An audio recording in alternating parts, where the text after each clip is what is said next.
हाल ही में live debate के दौरान अंजना ओम कश्यप ने यूट्यूब एजुकेटर्स और ऑनलाइन टीचर्स के लिए दो कौड़ी के फ्रॉड जैसे शब्दों का इस्तेमाल किया। इसके बाद सोशल मीडिया पर बैकलैश भी देखने को मिल रहा है। आखिर एक पत्रकार को शिक्षकों पर ऐसी बेहूदी भाषा में हमला करने की जरूरत क्यों पड़ी? अंजना ओम कश्यप स्वतंत्र पत्रकारों से, रवीश से, अजीत अंजुम जी से आहत है। समझ में आता है कि सार्वजनिक साख के कम होने से उनका विचलित होना हो रहा है, लेकिन टीचर्स से क्यों?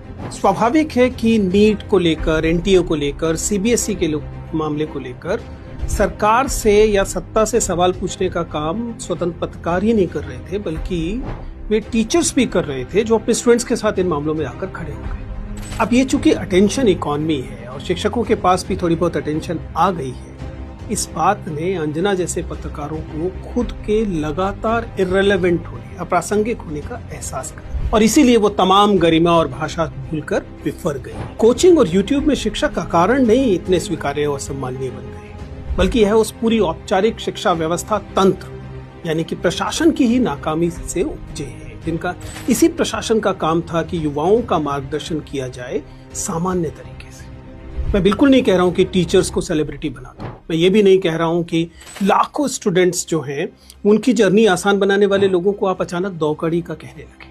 उनके कंट्रीब्यूशन को भी एक्सेप्ट करना चाहिए। बहुत विनम्रता से अंजना और उन जैसे पत्रकारों से बस यही कहना है कि ना सही खान सर, अभिनव या कोई और शिक्षक, लेकिन अपने ही उन शिक्षकों को तो याद कीजिए जिन्होंने कभी आपको पत्रकारिता का ककहरा सिखाया होगा। क्या जिस किस्म की पत्रकारिता आप कर रही हैं उसके साथ आप अपने इन शिक्षकों की आंखों में आंख डालकर देख भी सकती हैं?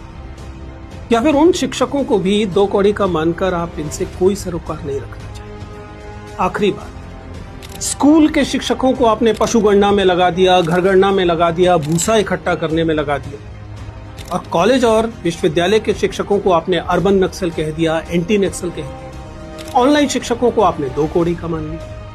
आखिर शिक्षक बिरादरी से इस नफरत का स्रोत क्या है?